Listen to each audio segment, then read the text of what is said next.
Now, on to the best segment in the world, soon to be known to everybody, the best segment in the world, Way Back Wonder, where, of course, the OG tells me, the young buck, some stories about what back in the days. And which athlete we have today?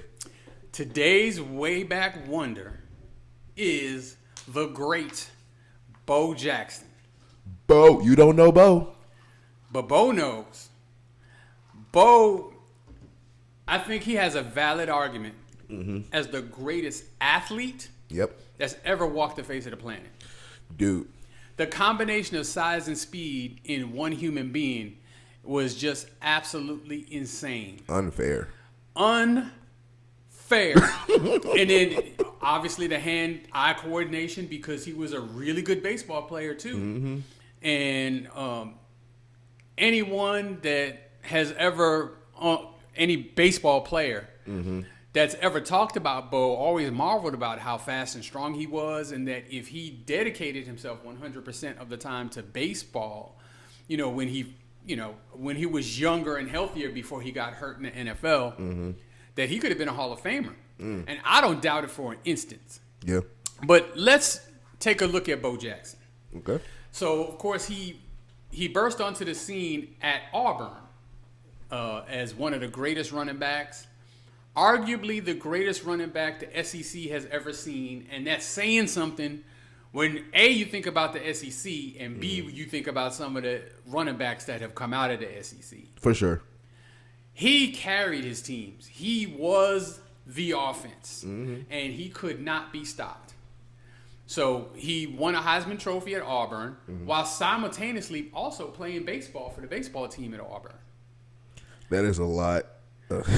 So we know that he went on in the NFL and played for I believe it was the Los Angeles Raiders at the time. Yeah, Raiders, right? And he played baseball, actually first. He went and played baseball first. He started with the Kansas City Royals, and then he played with the Chicago White Sox and a couple of other teams after that. One of the craziest stats I've ever seen is that in the same year, he hit 32 home runs and drove in 105 runs in baseball, then went into the NFL and averaged 5.5 yards a carry. Jesus Christ. We all know about, what he did in the NFL before he got hurt, just either running over people or just running so quickly past them. He was absolutely amazing to watch. He was must-see TV. If he hadn't have got hurt and, if he would have dedicated himself one way or the other to either one of those sports, definitely an easy Hall of Famer in football. Baseball, I think, would have been more difficult for him, but I think he obviously had the athleticism. He just had to fine-tune it. Yeah. But, he was so great. Just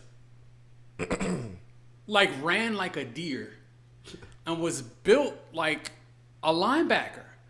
You could not run with him, and you couldn't out-muscle him.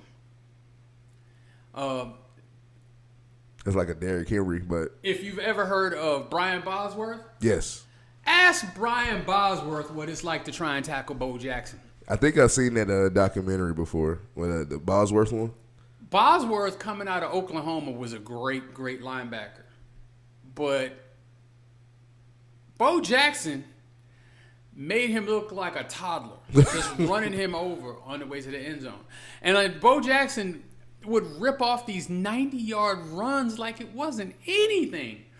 You've heard the term, if we're even, I'm leaving. You couldn't even get even with Bo. He just blow past you from the get-go, and there is no even. He's just leaving. You're not going to see him. And, he would just run right straight through the end zone, right out the tunnel. It was great to watch. Out the tunnel, I remember that one. I remember watching that one. He got hurt, I believe something, dislocated hip is what happened. He got hurt in a game against the Cincinnati Bengals. Never played football again. So with that injury, I heard that basically he kind of was so strong, he kind of did that to himself. Yes. So he was so strong that he actually he dislocated his own hip. God bless. And it cost him his speed and explosiveness, and he was never able to play football again. He did continue to play baseball, but he was out of baseball, I think, for at least a year. I think he missed the entire baseball season and obviously never played football again. Yeah. But here's an interesting tidbit about Bo Jackson. Now, remember I told you he played for the Los Angeles Raiders. Yes. Did you know he was actually drafted originally by the Tampa Bay Buccaneers? The Tampa Bay Buccaneers? Tampa Bay Buccaneers. Ugh. No. I thought he was always on the Raiders. He was. That's the only NFL team he played for, but he was actually drafted by the Tampa Bay Buccaneers. So what happened was after his senior year, he wins the Heisman. He's the obvious number 1 overall pick. There's not even a question. Tampa Bay Buccaneers have the number 1 overall pick. So they fly him to Tampa Bay to meet with them after football season, but months before the draft. Yeah. So what happened was that trip that they paid for on his behalf, that trip was an improper benefit according to the NCAA. And this is way back in NCAA. So this is 1985 or so. So it was considered an improper benefit and made him ineligible, which for his football career, that was over anyway because that was his senior year. He had just played his senior year in football. That was over. But the baseball season was upcoming. And he couldn't play baseball. Damn. For Auburn. All because... Right, because he was deemed ineligible because of that benefit, the benefit of that trip. See, he believed that the Tampa Bay Buccaneers offered him that trip on purpose to intentionally make him ineligible for baseball so that he wouldn't get hurt playing baseball. They didn't want him to play baseball before the NFL draft. Once he became ineligible, assholes. He told Tampa Bay, there's no way I'm going to play for your organization. Do not pick me. I refuse to play for the Tampa Bay Buccaneers. They picked him anyway. He refused to report. You wasted a number 1 pick. He went to play baseball. He played for the Kansas City Royals instead. And if it wasn't the next year after that, I believe it was the next year after that, he was actually picked in what's called the supplemental draft by the Los Angeles Raiders. So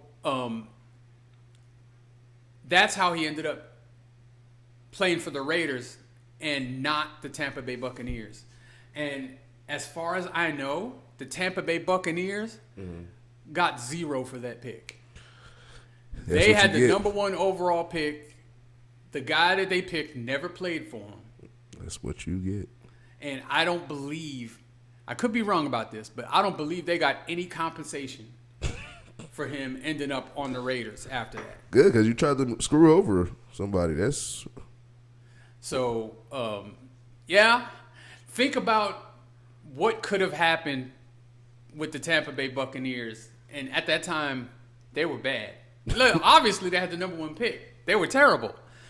You put Bo Jackson on that team, they're immediately relevant. And if they have any competence whatsoever in their front office, they can build a team around Bo Jackson and maybe have some success. But I think blowing that number 1 pick set them back a few years. But it's something that, of course, I lived through it at the time. I was a kid. I was I was definitely in high school or something like that. But I 100% remember him getting picked by the Bucs. However, never playing for the Bucs. Oh. So, never played for the Bucs. We gonna get into that one. That was a good one. Always good doing the way back wonders. A couple of questions like I always do. First of all, you said he got picked next in the what was it? The supplemental draft. What is that exactly? So they don't do it anymore. But after the regular NFL draft, they used to have actually a second draft where if a player circumstance had changed, a team could pick them in the supplemental draft. So it wasn't necessarily a draft order. But what the team would do is say, well, Bo Jackson wasn't available for the first draft, but he's available now. We'd like to forfeit our next year's second round pick to pick him. Okay. And so I don't know what pick they gave up to draft him with the supplemental draft. If it was a first round pick, it was still worth it. Yeah. Unfortunately, he didn't have a long career, and he was, splitting time, so he was never a full-time NFL player. But he was still making Pro Bowls and all that kind of stuff, playing 9-10 games a year. That's how great he was. And so, he was in the backfield with, it was him and Marcus Allen. That's arguably the greatest tandem. It's definitely the best tandem I've ever seen.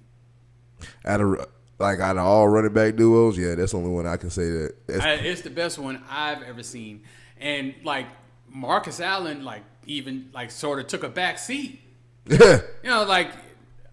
I'm great, but I'm not this guy. Yeah, I'm not him. I would say for real, as far as, seeing it in person, I would say for me, I understand Bo Jackson and Marcus Allen all time, yes. But for me, in my own two eyes, when I saw Chris Johnson and Lindell White together, that was phenomenal. And a lot of more running back duos that was good. Mark Ingram and Alvin Kamara, I think, is really underrated. Mm-hmm. But yeah, for sure, those two was good. Yeah, that was a good way back wonder. Always good with the way back wonders. Best segment in the world, soon to be known to everybody who's best segment in the world.